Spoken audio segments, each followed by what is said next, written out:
Ćao svima, danas ću vam pokazati kako da popravite vaš ventilator koji pravi ogromnu buku unutar vašeg kućišta. Evo ovako, prvo što trebate da uradite je da odlepite ovu nalepnicu. Sad ja imam ovdje dve i vi ćete vjerojatno imati dve, pa probajte. I treba da bude evo ovako.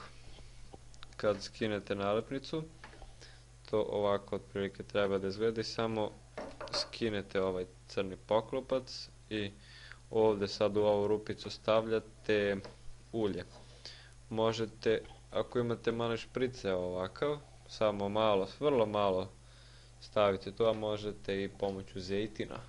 Ja sam jedan od mojih ventilatora popravio na taj način. Uzmite štapić za uši i samo unutra natapkate malo i to ne mora ništa, ne mora uopšte tu puno da se stavlja i ventilator bi trebalo da radi normalno posle toga. I to bi bilo to.